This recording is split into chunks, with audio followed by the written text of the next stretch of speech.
22nd Annual Main Street Fest, presented by Bank of the West. Thank you.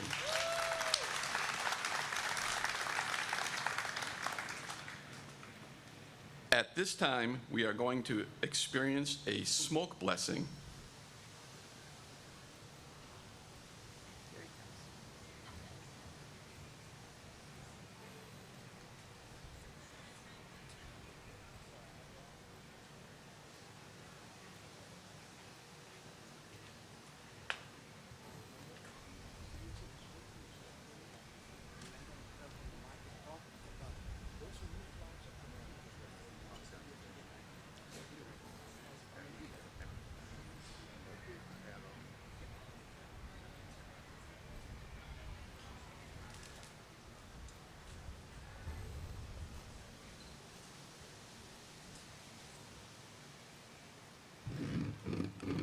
Our traditional way to sage and bless people and objects and other things, especially animals, our horses, we sage and we cedar and we talk about our prayers that we offer to them. Our flags today are different, Tate. I've only made 2 sets of flags that direction, and one came from South Dakota and the other one is here. And that's what you call a 7 directions flag. And I'll talk about it some more, but I'm going to go ahead and take care of you first, and then I'm going to talk about the colors and your gift.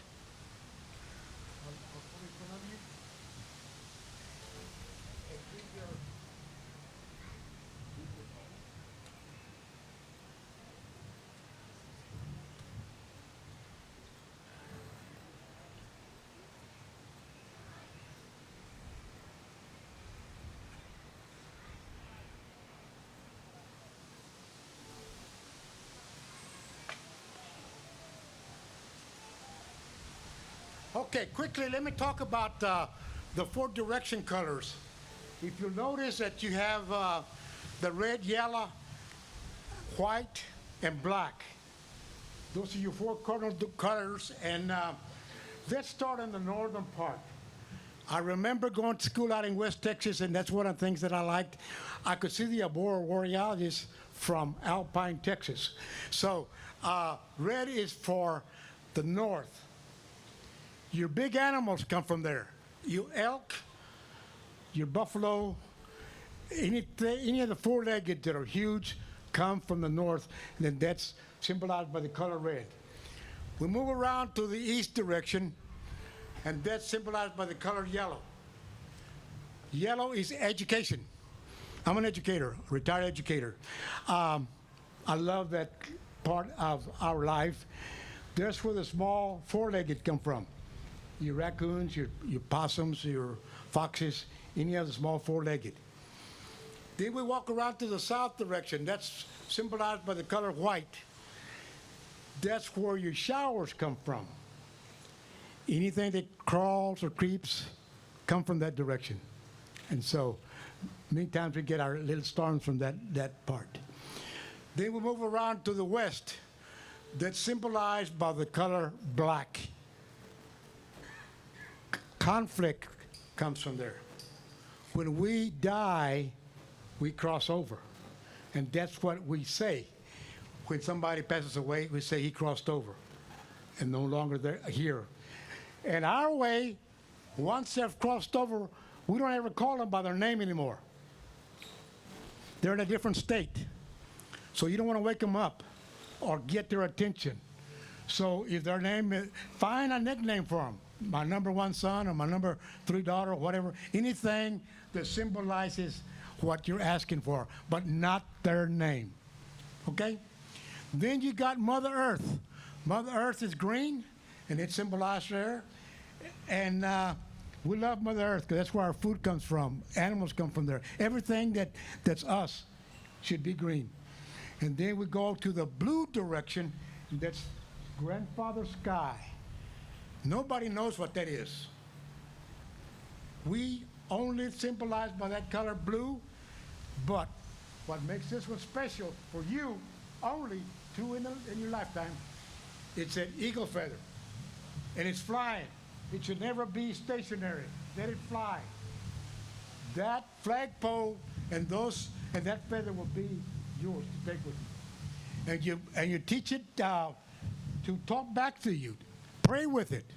Don't be afraid to touch it. And don't be afraid to ask the eagle feather from some special gifts.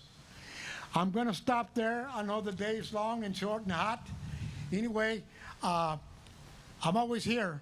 I live in Fort Worth, and I love to do what I do. Y'all have a good day.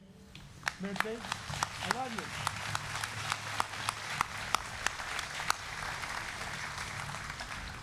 Let me see. You want to give it to him at the end or now? You will get those feathers in that at the end. We were honored to just witness that traditional smoke blessing from Eddie Sandoval. He's a Mescalero Apache elder and a longtime advocate of Native American history culture who played an important role in Grapevine's Peace Circle project. Throughout his life, Eddie Sandoval has worked to preserve and share Native American history, traditions, and stories. And today he honored Mayor Tate and the mayor's recognition of Native American history as part of this Golden Jubilee celebration. As we know, no man is a success without the support of his family. Mayor Tate has the unwavering support of Betty, their 5 daughters, and now many sons-in-laws and grandchildren who make the family complete. Please help us thank the Tate family for their dedication and support of Mayor Tate over these 50 years. If the Tate family would please stand.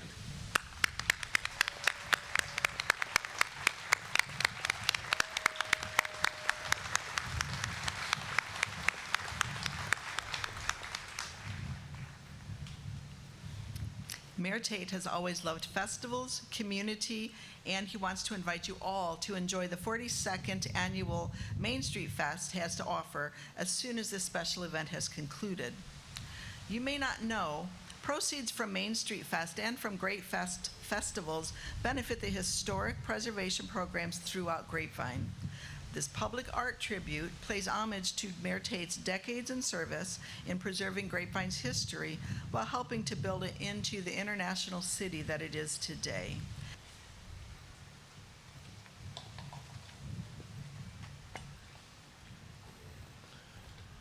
Please join me in salute to our flag. I pledge allegiance to the flag of the United States of America and to the republic for which it stands, one nation, under God, indivisible, with liberty and justice for all.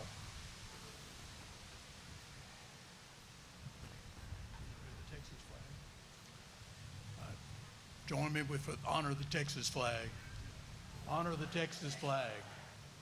Pledge allegiance to thee, Texas, one state, under God, indivisible. Thank you.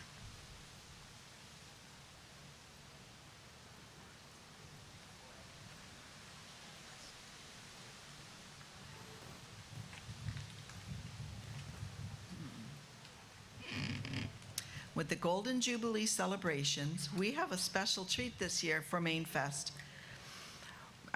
Street Fest. We have a high-wire performer acts between the Wallace Hotel behind us and the Grapevine City Hall.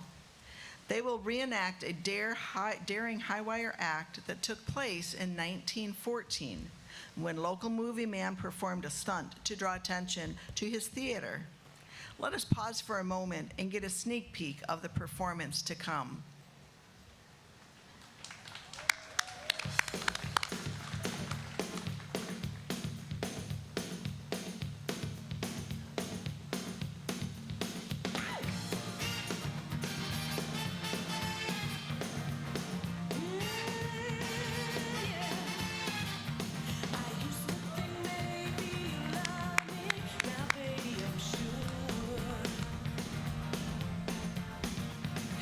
I just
That is performers from Anti-Gravity Art. I don't know what we're paying them, but in this wind, it's not enough. Good Lord.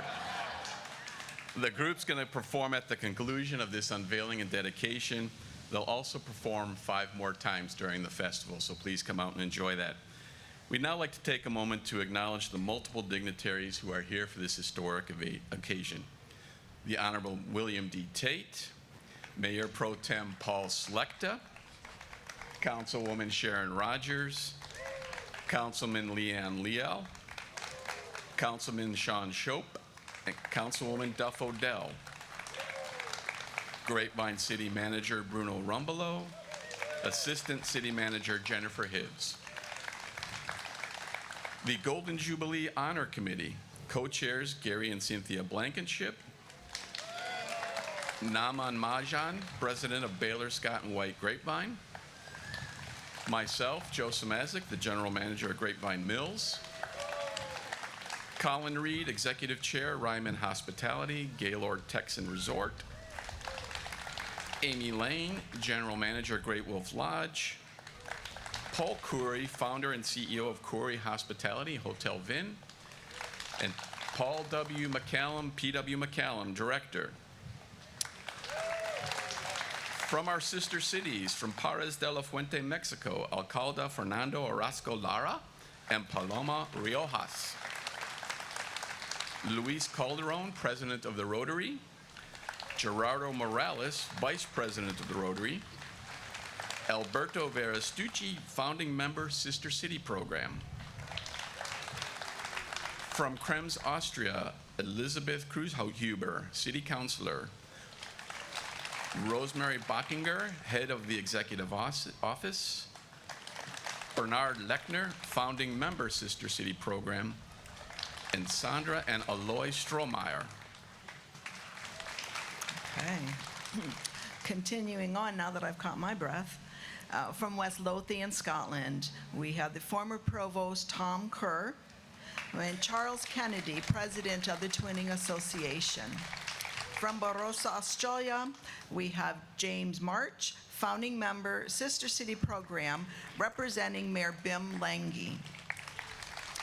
From the Grapevine Convention and Visitors Bureau Board of Directors, Vice Chair Mark Turpening, Cynthia Blankenship, Fabian Guri, Kim Farbiz, and himself, Mr. Joe Samazik. Sculptor and artist John Rule and his wife Donna Kay, who created this beautiful artwork that we'll see in just a moment, and Jimmy and Crystal Hill, whose foundry, Hephaestus, poured the bronze sculpture and patinaed it. We thank you all for being here.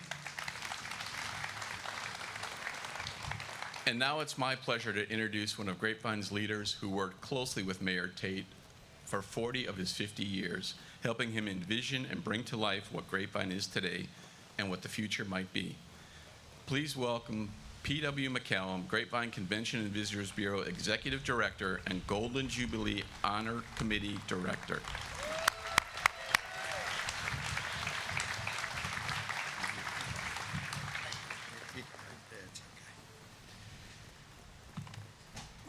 Good morning, and thank you all. So pleased that so many people are here today to honor my good friend, William D. Tate. This year's Main Street Fest is, in fact, the kickoff to the year-long Golden Jubilee, paying tribute to Mayor Tate's remarkable 50 years of leadership, to Grapevine citizens, and to the millions of visitors who come to enjoy all that Grapevine has to offer.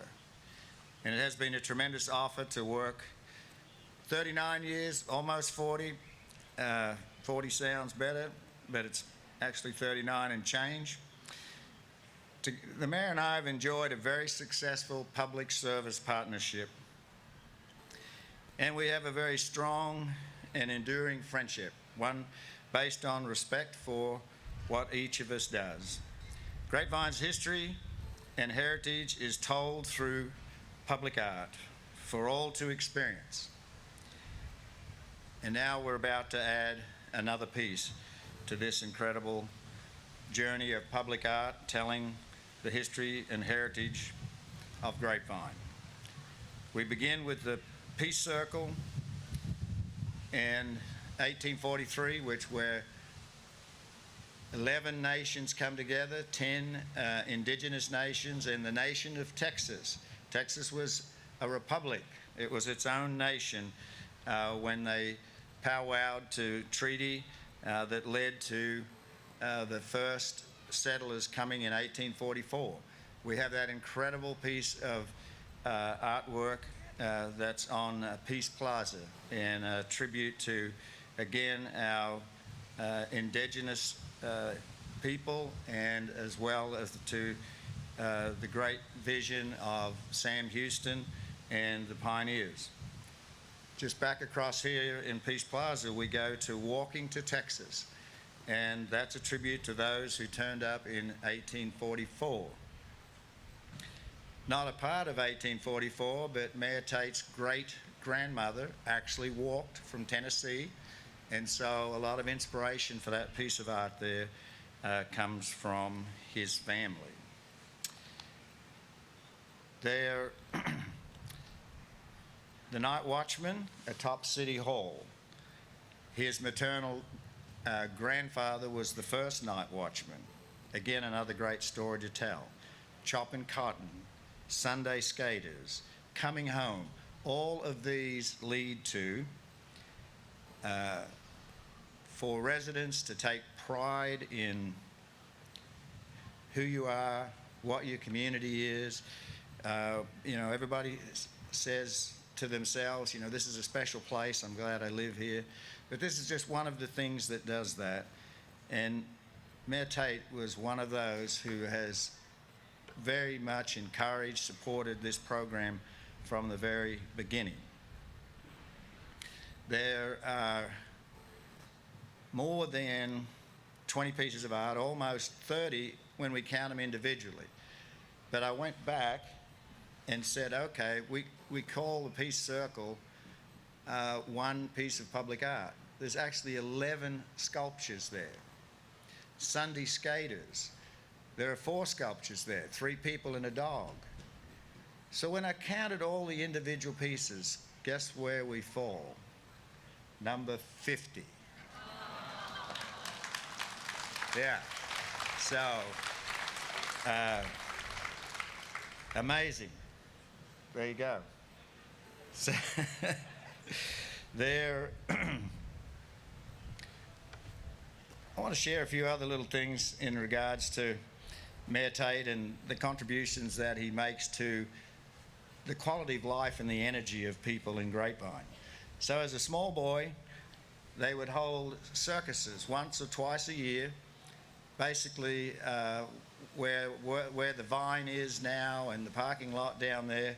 And he lived only a little more than a block from there. And so he would come down and visit the circus and hang around the circus and feel all that excitement and energy. And then in his parents' store, see and hear his parents talk about how much energy would be created when the circus came to town, that Main Street would be buzzing and the merchants would be doing business and how exciting things would be. So it was not a big stretch for him when festivals were brought back in Grapevine. I think it triggered this idea that, oh yes, this is really good for business. This is really good for our citizens. Everybody gets to be a part of it. And so he got behind the festivals of Grapevine.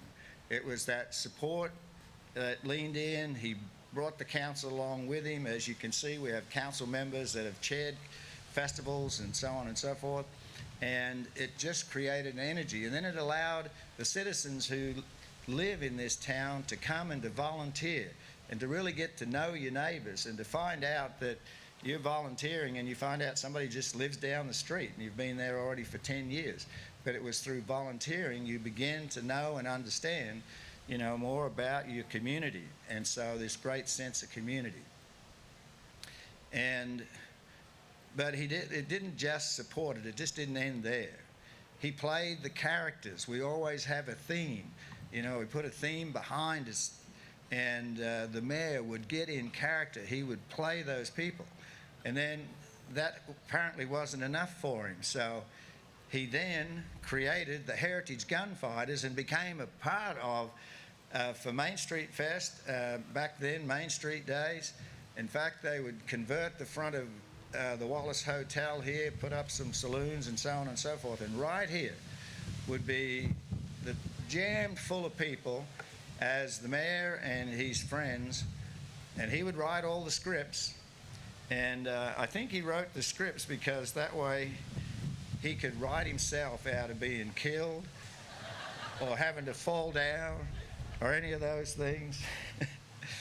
And somebody who had misbehaved and not come to practice or whatever, he'd write them into a tough part. That's something, and the family here knows what I'm talking about, right? So you get a tough part, you know, if you, and my kids know, I got some of them sitting back here, and they know good things happen to good kids. Not much happens to not good kids. So, just a little family stuff going on there. But it is with that, and he saw how much people were energized by that. And so, as we would, we were out selling conventions, etc., and the mayor started coming to greet people in whatever, he'd look at what the group was and he'd go, oh, okay, I think maybe I should go there as a rancher, you know, a 19th century rancher. So he'd put on his cowboy clothes, come down, and then greet those people, right? Maybe 1,500 people, 2,000 people. Greet them with such energy that on the CVB side, when we would meet with the meeting planner at the end of that meeting to see if we could rebook them for the next year or 5 years sometimes down the road, and they'd say, we will if your mayor will come back, you know, and be a character again. And so there, I'm commuting a bigger story here, right? So the contributions that he has goes well beyond being that driving force that drove the economic development program, that built hotels, attractions, and Kubota and, you know, North American headquarters and things like that. All of those things definitely play into the contributions that he made. And the other piece I want to sort of relate here is that the mayor, and you've heard it, and it's been said many, many times over, that what he inherited as mayor was really only a third of his city that would be able to generate revenue. Yet you still have a whole city. And by that I mean that 2/3 of Grapevine is either in the airport, under the lake, in a highway, in churches, schools, and we have mega churches, right? So that they don't just take a block, they take acres and acres, which we're proud of, we're fine. But so, but we don't get much revenue off of it, you know. I'm hoping God gets a lot, but as Grapevinians we don't get much. But he recognized very quickly that sales tax would be the only way through. With the limited land we have, let's put big sales tax generators on those properties, which you now see as things like Grapevine Mills, Gaylord Texan, Great Wolf Lodge, and on and on and on. And by the way, people started coming to see all of that. And so, again, as we said earlier, millions, 12 million people visited Grapevine last year. But guess what? 84% of all of the sales tax collected in Grapevine is collected from a visitor. Only 16 cents is collected from a citizen.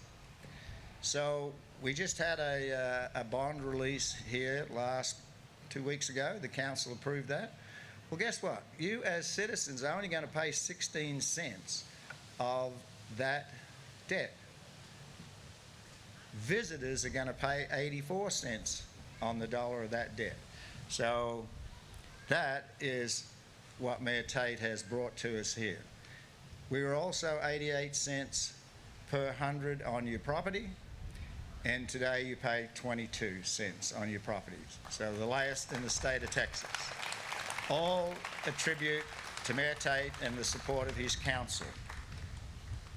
So I could tell you many other things, but I think what I want to do is we want to get to the main show, the big show.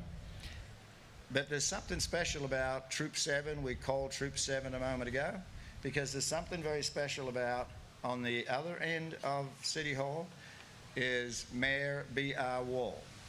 Mayor B.R. Wall, up until now, was the most famous mayor in Grapevine. He carried Grapevine through hard times. He gave 25 years of service. Mayor Tate, as a small boy and a young man, knew B.R. Wall, walked down Main Street with him, and he recognized heard from others how B.R. Wall kept Grapevine afloat through the toughest times, right? Through the Depression. Grapevine did not have to go hunt down soup kitchens or anything else. B.R. Wall found a way for them to survive. William D. Tate found a way for Grapevine to thrive on a third of its land. An amazing thing to do. And so, to put all this together, Troop 7, B.R. Wall is on a train riding from Washington, D.C. to New York. He's sitting beside a gentleman named Robert Baden Powell. And they start talking because B.R. Wall liked to talk. And they chat up a conversation, and B.R. asked, "What are you doing here?" He said, "Well, in my native UK, I have started an organization called Scouting.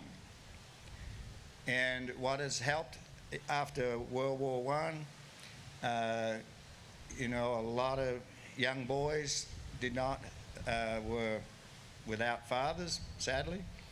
And so he saw this as a way to teach young lads the things that it would take to be good citizens, good citizenship, and how to do a few little handy things."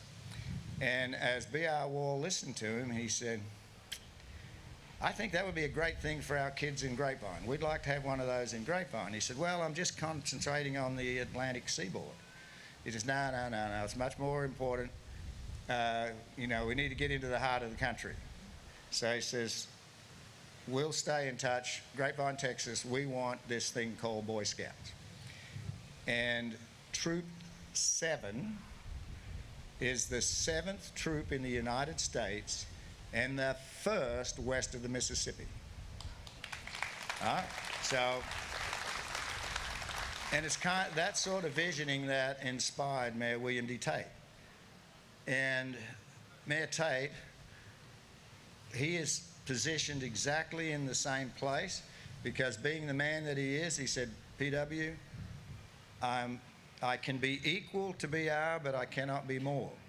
So I can't be closer to City Hall. I can't be closer to the street. I have to be in the same place. I am equal to B.R. Wall. He is my inspiration." And today we unite these two men, two great, brilliant leaders who have brought us to the future that we're all enjoying now in the present. And so future generations and even us now, as you walk out of City Hall, you'll have inspiration on either end. Look to your left, you'll have BR. Look to your right, you will have William D. So for generations to come, and as we continue to expand our public art, people will walk down Main Street and they will see the man who gave service above self. They'll read it, and there'll be a great understanding. 5 decades, that's going to cause everybody to pause, but they will understand how in just 75 years of Grapevine's history in 2 men and what you get from that. And so, again, with great gratitude to the incredible festivals, co-chairs, volunteers who gifted this statue, we now will ask the Boy Scouts of Troop 7 to unveil this tribute honoring Mayor William D. Tate.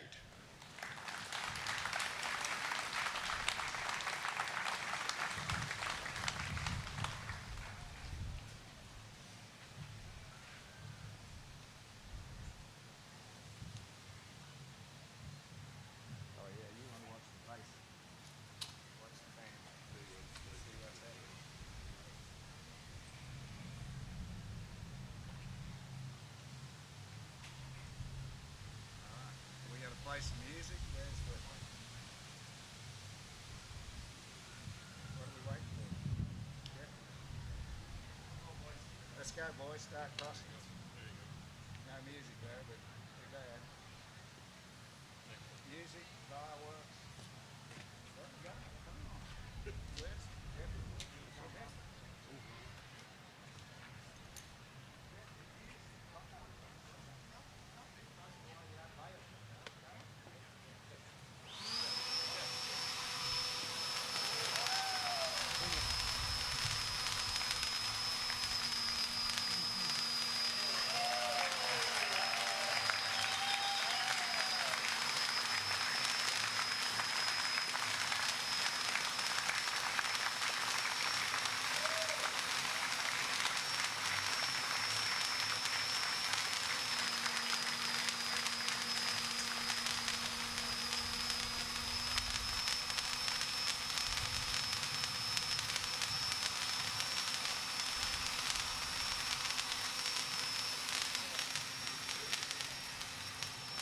Magnificent, magnificent, and now the man himself. We're going to invite him forward.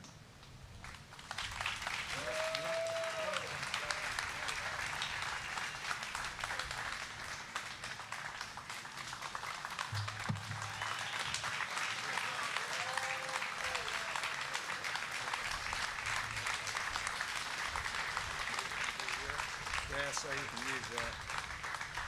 All right, great. That way. And you can take it out if you All want right, to leave great. it there. It's Where's mine? Yeah. Book. You know where my book is? Oh, is this it? Okay. I'm gonna have to take that out. Well, thank you. Thank you very much. It reminds me when I was a kid when the circus came to town. This has been incredible. There's so much talent in the world, and there's so many gifted people here in the room or in the plaza here. They come from all around the world. So I'm very grateful to the Akata of Para, Mexico, and his delegation, to the Burgomaster of Krems, Austria, and the delegation, to the Provost of West Lothian, Scotland, and their delegation, to the Mayor of Barossa Valley, Australia, and their delegation. On behalf of my family and the local dignitaries and friends, I welcome you to this dedication with a thankful heart. I'm deeply grateful to the past festival chairs, the current chairs, Joe and Christine Samoski, all of the volunteers who have made today possible through their volunteer hours that paid for the design and the artistic creation of the statue. I want to thank Gary and Cynthia Blankenship for their chairing of the Golden Jubilee Honor Committee, and PW and his staff who worked overtime to make this weekend possible and didn't cut any corners, and to Eddie Sandoval, who is the medicine man representing the native tribes that lived for decades on the harsh prairie, gave up their sacred land to the Anglo farmers that we might have a community. Thank you very much for being here, Eddie.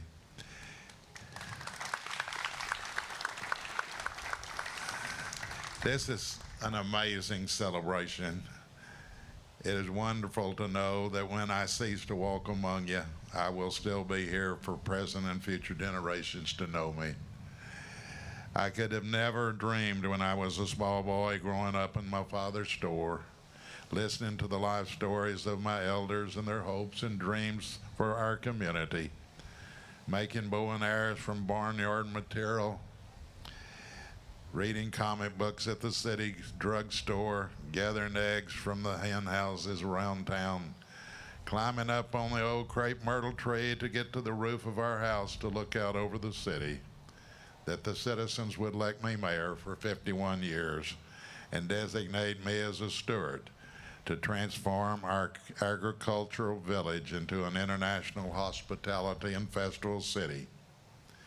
In my late 20s, I experienced a lot of change. My father died suddenly at 58. I opened my law practice, got married, and became a father. By the time I was 30, I had assumed the mayor's office of one of the most promising towns in America as the DFW Regional Airport was set to open. I was faced with the challenge of putting a business plan together to furnish city services with taxes from only a third of our land. It was scary. The only way we could do it was with city sales tax. So we put a list of prospects together, and we rode on airplanes, and we knocked on doors, and we were highly successful.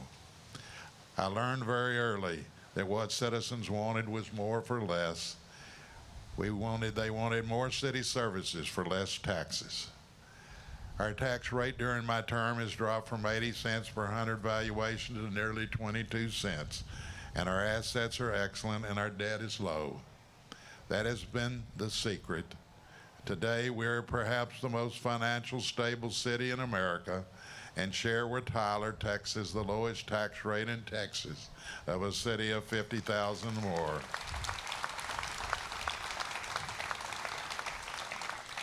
It could have never been done without the support and participation of our citizens. Someday my body will return to the earth from which it came, but my spirit will live on as a testament to what we were able to inspire the people to accomplish working together. A living testament of what can be achieved by the confidence and support of the governed. A monument to the ingenuity and the talent of gifted people that I've worked with. A tribute to the army of volunteers that have carried us on their back. It has been an unbelievable state of affairs from the humble beginning of impoverished and illiterate members of the Peter Colony who settled here for better fortune and a new beginning, who suffered and worked hard to survive and to lead this community's success story, which is so widely recognized today. Our citizens tell me every day that Grapevine is a wonderful place to live and work, and so it always will be. Our community is a proud example of how great small-town America can be.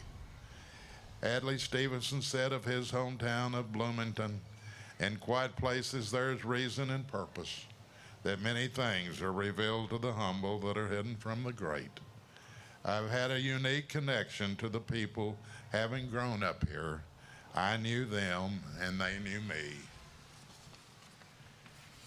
The people said, "Mayor, whatever you do, don't lose our community charm and identity." We've listened to the people and worked with them throughout the years, and that is why people are happy with what we have in our community. It is wonderful to be honored in this special way in my hometown. Statue is beautiful, the fruit of gifted hands of a respected artist. May it be dedicated not just to my family, but to the glory of a generous God, and who's provided so much opportunity and achievement to our community through 9 generations of Texas history. May it be the talisman of achievement yet to come. May our fortunes always enrich us. May we never forget as a community our roots. May we always strive to build a better apple that future generations might continue to enjoy the taste and flavor of Grapevine, Texas. The creator of the statues have left nothing to imagination. Even the rolls of the spurs on my boots actually turn and jingle. I walked into the town on spurs that jingle too. It was a song that I had sung to just a few. Come see my silver spurs and spend some time with me. La, la, la. It's well established, those that know me, that I don't like change. As I prepare myself for whatever the future might bring, the uncertainty comes with it. I think the blood I share with Native Americans who met and powwowed on the Grapevine harsh prairie and talked about the challenges they faced. They realized they would have to give up their sacred land that they had roamed for centuries in the name of progress and a changing world. I think of the lodge poles and the bleached skulls of buffalo they left behind, a testament of their sacrifice. They gave up the tomahawk forever and was pushed onto reservations, their better days behind them. I think of the blood I share with Scottish American farmers who with tears in their eyes looked down upon the floodwaters of the Missouri River for the last time that had taken away their farms. I think of how they must have felt as they prepared to leave on their trek to Texas with just a shirt on their back and a boot on their foot. So many of their material things were gone, but not their hopes and dreams or their trust in God. The words of that iconic Irish blessing was surely on their minds, just as it had been on the minds of the Irish criminals when they left Scotland for the last time. Steep in wisdom, deep in love, it is transcendent generations. It begins, may the road rise to greet you, and ends, may God hold you in the palm of his hand. When they arrived here and saw the beauty of the landscape and the richness of the soil, they named the trail they came in Bethel Road, believing they had found the gates of heaven. Their better days were yet ahead of them. In many ways, living here, I have felt like I have been at the gates of heaven all my life. I am deeply grateful to our people for the opportunity to serve them for such an unprecedented time. I've enjoyed giving back what has been given to me by the great leaders who served throughout the years. I have tried to do my part to fulfill the dreams of what some have called the greatest generation. I have advanced the achievements of those early settlers who carved out of the wilderness a new community and gave us a name and a place to call home. This place on earth has always been a special place in God's heart. We have never forsaken or forgotten him, as reflected by the number of people who worship here. That is why I think God has blessed us through the years and blessed my career. May he bless us forever, and may we give him the glory for all that we are and all that we have. My goal was never intended to rewrite history. What I wanted to do was to leave a higher pile of wood than what I found. I wanted to reduce and eliminate the city property tax. I didn't want to waste my life as so many of my generation have. I had the gift of a strong mind, the foundation of a good family name, and all the opportunities my parents sacrificed greatly to give me. I've enjoyed the privilege of family service. My maternal grandfather, Will Bennett, served as our first night watchman. My uncle Dick Wally served as the first head of the downtown merchants. My father, Gordon Tate, served as mayor during the construction and dedication of Lake Grapevine. I like the statue. Some may say it doesn't look like me, but it's not supposed to be a portrait. I wore some 40 different hats during my role as mayor. The one that was chosen for the statue was the outfit I wore internationally. It represents the transition from our past to our present. It is a masterpiece. The artist was able to capture features of my ancestors in my face and give you a glimpse into the peaceful moments I've enjoyed. The left hand in the pocket reflects confidence. The pointing finger on the right hand, the announcement of good news. Gone forever are the green eyes, the broken hearts sustained by great tragedies and premature deaths, the bad dreams of things I failed to complete, and the family name I was unable to preserve. Too bad. I had a couple of great boy names picked out, Dictate and Rotate, but the Lord forbid me to use them. I'm grateful to my wife, who's worn my ring for 58 years, who let me be what I wanted to be. My children and grandchildren who support me even when the sacrifices for the family, for public events. And to all my family who will tell you what they have been is the wind beneath my wings. I have always been realistic. I have not always been realistic. At times I've tried to hide hope from the truth that it might have a chance to survive. I have hid my bruised heart deep within my body that I might grieve privately. The premature deaths of my dad, my first grandson, and my first son-in-law, who were my best friends, have been the biggest tragedies of my life. I would have sacrificed all I have to give back the breath of life to the ones that I love that I've lost. This year we're not celebrating my 50th anniversary as mayor, not only, but we're celebrating 250-year anniversary of America. Our nation was shaped not only by famous leaders, but by soldiers young and old who sacrificed, endured, survived, and quietly carried the story of America's legacy for 2.5 centuries through the exploration of Lewis and Clark, the westward expansion, the gold rush, the Texas Revolution, the Civil War, the Indian Wars, the Buffalo Slaughter, the Spanish-American War, 2 world wars, the Great Depression, the Dust Bowl, the boll weevil, the common electricity, the telegraph, the telephone, the railroad, the automobile, the airplane, the atomic bomb, the computer, the cell phone, men walking on the men, and rovers transferring Mars. We should celebrate the greatness and freedom of America throughout the year.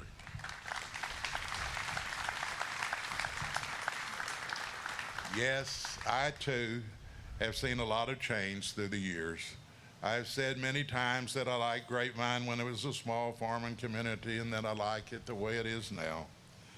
I liked it when I chased grasshoppers in July and caught crickets in September, when I could participate in the cakewalk at the school bazaar, when I could buy an ice cream soda for a nickel or a snow cone on this site, when I could look at the comic books for free at the city drugstore, when they had to stop the football game on Friday night at 9:45 when the train came through, and when we were the cantaloupe capital of the world. I liked it now as an entertainment center, a recreation center, a retail center, a hospitality center, an international festival city, the home of Grape Fest and the Christmas capital of Texas, and I hope you like it too. If all the words in every language under the sun were lumped together in one huge epitaph, they could not express how I feel at this very moment, knowing you have made me the 3rd longest serving mayor in the history of Texas. May all our citizens celebrate the accomplishments we have completed together.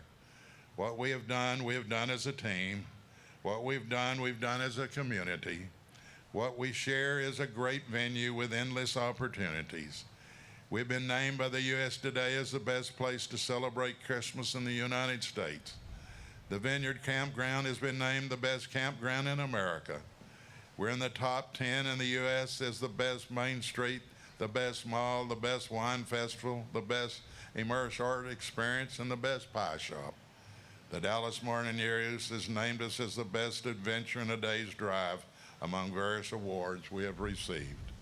Today is just another day in that long journey. May we solve with confidence the challenges that tomorrow will bring. May Lincoln's prayer always be answered. The government of the people, by the people, and for the people shall not perish from this earth. May we always demand that those that are given the opportunity to govern should do so for the benefit of the people and not for themselves. And may those that follow the generations to come continue to listen to the voice of the people. For it has been recognized since ancient times that the voice of the people is the voice of God.